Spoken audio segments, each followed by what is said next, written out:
ole lalpa ko khan mi thiang him te in zain lalpa Isu Krista mingin chi bai ka bu ka cheu ai pathian ko khan ho te hun rei tak pathian biak bu mai cham po ro thei ro win hunin min nanga khovel atrapa aruma zon hun line longa pil zona tu ya phone mitin in an pathian an awa an via him na tu ron zonga an boy em hun ang mai khanin kan voi ni hun po tu na hiam khovel ri arum tak zet ani chu ting kara chuan pathian thu chi sang khante kan soin kan ngai kha a tu ma hiam ge ni pathian ko khan ho te hiam he hun lo thlen me kan ma chon hi ma chon thiam lo pal po om mai thea chu wal chuanin voi ni hiam ge rong bol tu chak lo tak mai hiam mi pakhat ta din na thamwa na te lok na te kan mo be sein he video toy te hi kan ron siam ve ani ekbo ni se pathian tu thiam him kan chiar photange petero le ka thong pakhat na bung khat chang thum chang li hi kan chiar nge kan lalpa Isu Krista pathian le pa chu fakin om ro se ani chuan akhoi na satak ang zelin mithi zinga ta Isu Krista thone na wangin be se na nung huturin min hring le ro chan che theilo bol lo kai lo chuai theilo vana intana khek chu mu na turin atiani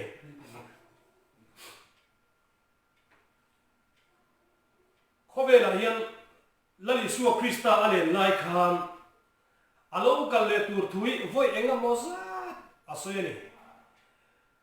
alo kal le tur thi azir tir te le anu sui tu te an khelong ti alau ema voi enga moza lali suan asoi thina ni masela lali su ektiga nge ilo kal le dom chu hun chu ektin nge kan hiat ang ti anan zo chuan lali su hian ahun le ni thu chu marka bung so pathum chang som thum pathum te kan chia chuan ahun le ni thu chu tu ma an khilawa he ni khing fa pa po hian a khilawa vana van til ko te po hian an khilawa pa chhin a hian ni ati tat sia ni ma sila alo kal le ngei don ni ti ero hi chu asoi chiang em thung sia ahun le ni thu chu soi thei lo ma sila kal lo in rina kan mual pholo na turata ero chuan nali suan inrin na tur thu min pe a khobela hian VIP kan ti te chief minister te khovel mi ro pui te a local don chuan an ma hian ma khoi tu escort anong thina chung te chuan an VIP light te chu alo ti ruai thina siren an ti a alo ri ruai thina chung ho a local to chuan ni pui te chuan an nuwa chuan lal alo kal don ni ti an khia kong sira an motor te an lo da a kong an lo kian thing ani chutiang chuan lali Isu Krista po hian alo kal le ma ka lo in rim lo na tur siren min pe a chu te chu ahun le ani adar thu chu soi theilo ma sela kan lo in buat saya kan lo in pe nge thei tur ta hian siren min pe a chung chu lir te ang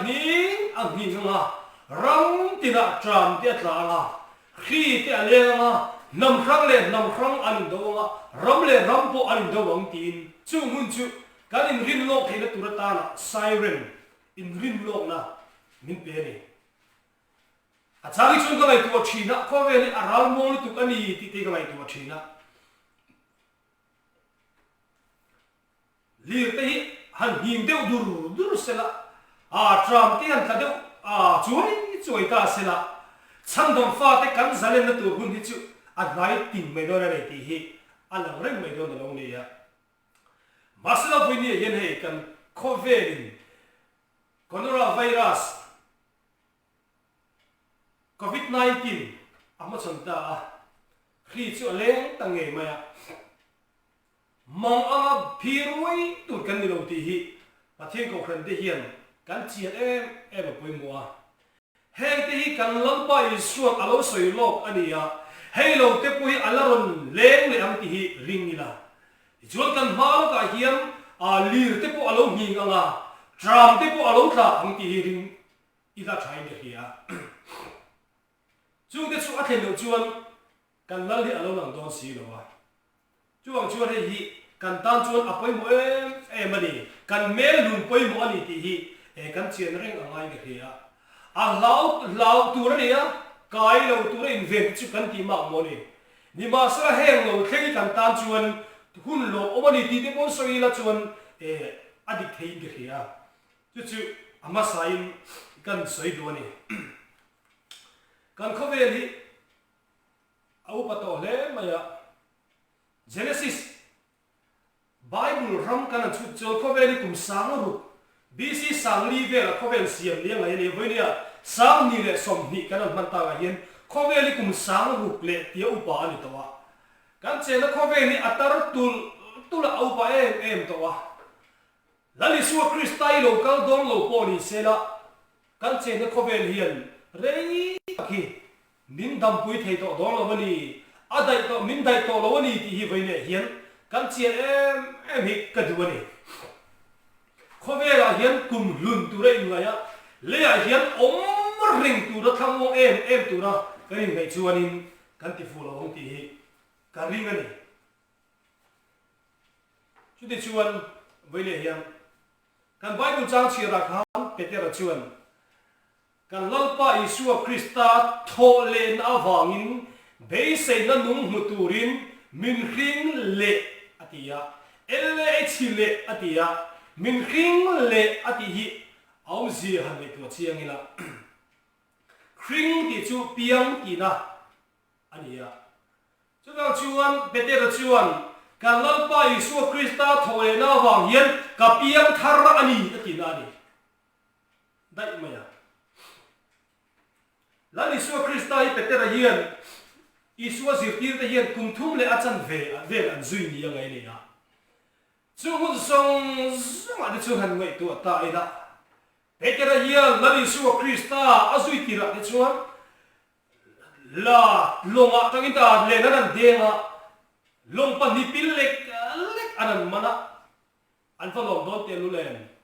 ni danga chuan ke ji som ni te an man chuanin an lo thing anin tia an chung ko po an lom viu thin in kan ringa kan song tu vela masela lali suwa asui do ni chuan long pan ni pil lek khopa tam an man ta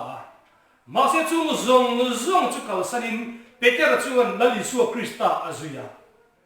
chuan khovel thil ei le bar zum na kongte nu pui fanau tele chung le ko po ngai ko lovin lali suwa chuan hun zong chuan anzuya ma se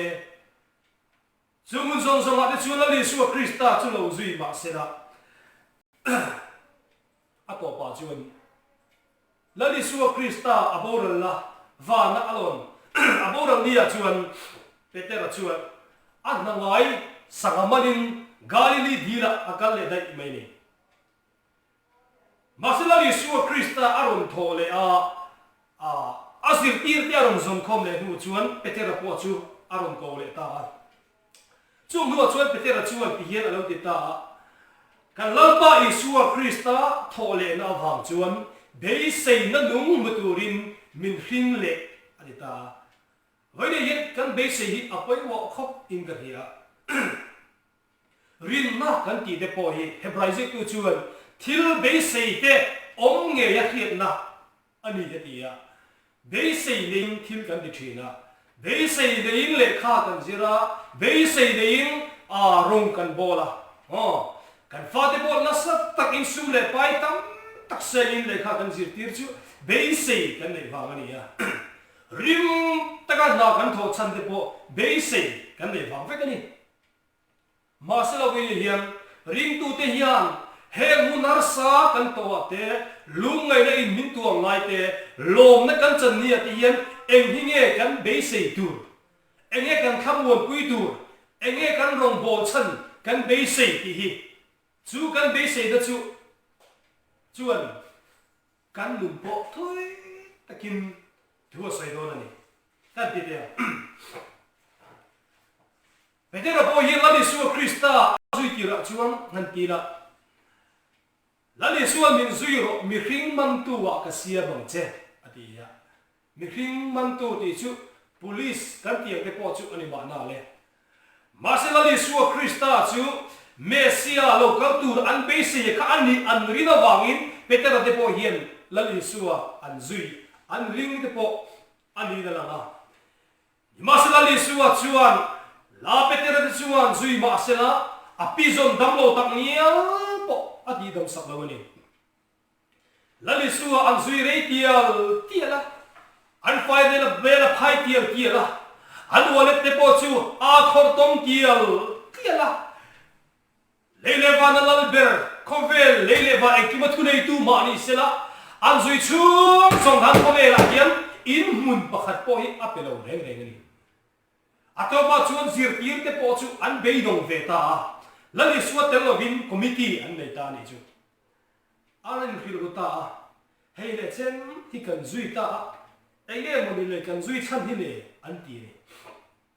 atoba chuan Peter kha nang ma zot nei ro an ti te po ni na la Peter chuan la Giêsu chu an zot ta top mai ni chu zirtir tu hei le chen hi kan zui ta chia enge kan mu ve tu an ti top mai ni chu an tim lunga chuan kha lo te in mun lo ram te sum le pai ho sak na te le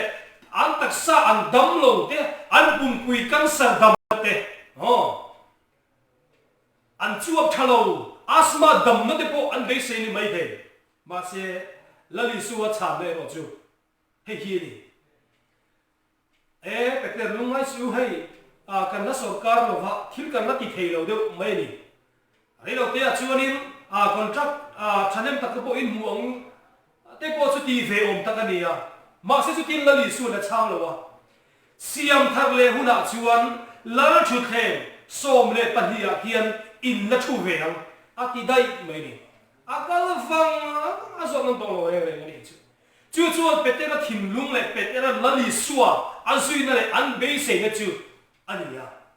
ola chuan Korinthon ka bu som panga chang som pa pu a chuan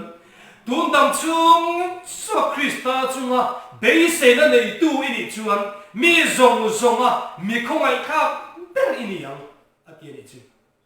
khovela hian piang sual te mi del ke bai te an oma in mun lo ram nei lo he thei na wa ma a khomai ko za do lo ku do te nom an ban khomai kha om te lu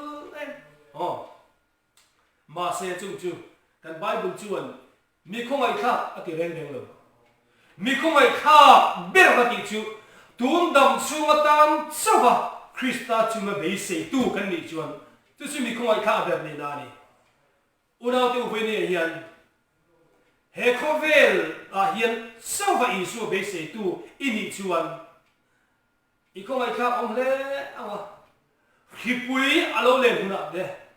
kan mong anga kan buai do ni kan khomai kha om le lir te lo ni nga drum te lo ka ai le in tur kan nei lo hun te chu lo kheng thin lo kheng dom ta sela voi de hiam chung chaw khowe ti la lu ma rin na kan da chuan kan rin na chu a khomai kha om le do na ni chu Jula chuna Giêsu Krista chu Peter hian mangai big le ngai nga big hian in kia chun be kha chu Giêsu he la chun Peter chuan zirtir tu herzong zong hian phatsan vek che ma sela ke chuan ka phatsan ve lo che ithi na pia nga ka thianga it kal na pia kal ve an tingat maya la Giêsu ai mangai big ni te reng riani ma sela Giêsu apom ve reng lo ti chuan la Giêsu po chu Peter hian ai so yang deu poi ni ve azui po azui thui le ani azir ki dang te zong ina ankal phang lo na wi thiam ko zol te po chu abathenga ma sela rong si pai ma ni lovin me che ma Peter chuan Isu chu aphatsan ta le aphatsan ve ka reng mai chân chu arin na le ai nga na khovel til la beise la li suwa Krista kha a to lo wangin Peter hian beise tu dang eng ani to lo wa beram pu chu vuala beram te an darang ti zong zong kha an chan lo ni ta ni ma se Isu chu aron tho le ta thi da chel len rual no wa aron tho le nu chuan Peter chu aron ko ta he thui Peter chuan aron cham so ta ni uda teu ani chu akumai lan sa takang zelin mitizi nga ta Isu Krista chu athole na wangin beise na nung kalaw nei ta ni atiani lalpa fakinom rokse ichuan Peter chuan ama chuan mei che ma la Isu apata chunga chuan khovel thil mu thei beise ya khutun dam chunga ta na Isu azui thin kha Peter chu kum thum le chan ve nuwa Isu thole nu apiang thar chok mai ni chumale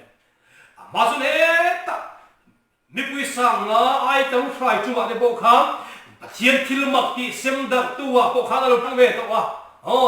rambuai de po an na chu ga an tu dan da to kha zong suwa kham kham bo na dik ki alo la le lo re ren Peter hian beise na dik po lo na le lo atha bo na ka ala dik lo re lali su azuya enkium kalsanin thil tam tak chanin lali su Krista alo zui ve ni ma se Isu awanga chan na ringot te Isu awanga impact na ringot te pathian thil mak ti mal som na don ringot te a thil mak ti kan huwa wang te mal som na kan don na te wang hian thamuang tur kan ni lawa kan be sei tur ni lawa be sei na dik tak chu Peter chuan lali suwa thole nu kha anei ta Isu Krista thole na wangin ro chan che thei lo bol lo kai lo va na in ta na khek chu mu na tu ri na ti ta khomela mal som na azong to lo wa khomela lungma atum to lo wa khomela chun re thei zo po ni se va na ro khol khom alo tu zok ta chunga wang chuan a ma nei che ma lali suwa po phat san tu kha athole nuwa ai chuan lali suwa Krista athole Isu na ron ko le nuwa chuan chunglam be sein rong bol ta chuan Christianity du da hun alo theng ta chuan mitam tak an mar ta chuan savun uiteran tuam luma chem tem khan dai ten sab luma khomol kai kuong tem se lum tira sakei bak nei ten se zo tira me ha lum ten ni chuan Peter chuan zong an mu thei lo Christian te chuan Peter kal mei ro Krista Isua anung chunga mutu te anong to lo wa nang le zel chu ithi chuan athalo wangan ti chuan rong ku pui phatsa ka chua santura Peter ai bo sa lai chuan alo phatsam to lali Isua Krista kha Calvary ta ma thi wa lon ta ni anga Isua Krista kha ato pathat mai ni chu an bidan nuai thina ama Isua nge ka ni si chuan lali Isua ne na chuan zirti tu khoya ngei kal don Dominic Kuabadis ti kha lo theng ta lali suwa ero chuan rom ko puya kami te tan na nom to lo wangin khen be non turin ka kal le don ani atita ani chu maselali suwa ne na chuan Peter chuan nilo kalal pan lo ve ke ma hi ka kalal ti ta chira sakor to lai li chu herle le ta ani chuan rong si pai nun rong praetorian ho ba chun Peter chu avading ta hei inson Peter chu tai kalo kalta ati chuan anu pui po chun manta amulai nge in ilalpa I phatsam donem ilalpa I phatsam chuan inu pui po kan chu ang anti chuan anu pui ne na nge po chuan kalalpa cross kha ilo phatsana nge lo da nge ti chuan anu pui chu mulai ran ti lumta amange po chu cross a khen be antum ta ni mastela ni chuan ki zong kalalpa thi anga thika kanilo ve ki chu kalalpa phatsam tu kan ya wangin anin zong min kheng be ro ti ta ni chuan adu khan nang chuan rom si pai tu chuan Peter chu anin zong in an kheng be ta ani chu abaluka meche ma phatsam tu Peter kha rom si pai ho ba po chuan we sen takim alo mar tan ngam ta ni chu chung chu eng phang nge ti chuan be se na nung le kham won na dik a Peter hian lali suwa mu wangin tundam chung ta hian lali suwa azong to lawa a be se to lawa ที่นุปีอลัมโทเลนัทเลจวลเบสยาเปเตระเฮียนลลิสูอาจุยตากวางินลลิสูคริสตาวางที่ชวนโคเวลเพลมิจุนมเนลกางอินจุงที่ชวนเองอามาพุยสลวินลลิสูอาจุยเทตานีวันนี้เฮียนกันโคเวลเฮียนเองเออามาสันดอนกันเกลเวเองปอลเอาเข่งสละปะเทียนโกขันโฮเตกันหิมนัตุรจูลลิสูคริสตาไอมาสิลลิสูลมนริงอเตปะเทียนข้าเราลิมนริงอเตเฮียนคำวันนะฟังกิมินเปลวะปะเทียนมังสมนักันดอนริงอเฮียนคำวันนะกิงโซตอโลคำวันนะดิกเลเบสินัดุจูโทเลนะทะเลสูเบสิยาจุมนะมาเฮียนกันวิรุกันดาอัตลับอภัยโมเนอัตโตเบรตาชวนจุดป่าเฮชวนเยรูซาเล็มจูปะเทียนเจนนะอันนี้วาหินอันที่ลุงเฮียนอะไรมาโอ้เยรูซาเล็มก็เทียนจะไอชวนก็เลยที่ก็ดังอาเบตเสลาก็กุดดิ่งลำเฮียนคิลเทียมเทียนเบรอเซอันที่เฮียนเลยชวนคุยมุนาพอมเซเยรูซาเล็มลำหอยอันตรงใจทีนะชวนปะเทียนเจนนะปะเทียนอมนั่นเองไงฟังอันนี้มาเสียไว้เนี่ยชวนคูเลยเยรูซาเล็มคูปะเทียนเจนนี่ตัวละวินจงลำเยรูซาเล็มที่ปะเทียนเจนนะปะเทียนอมนั่นมุนนี่ที่กันที่ละโคเวละฮิลลปันลลรัมฮีอารมณ์ดินทะเลมาชวนปะเทียนนี่ที่กันโจทย์ละตัว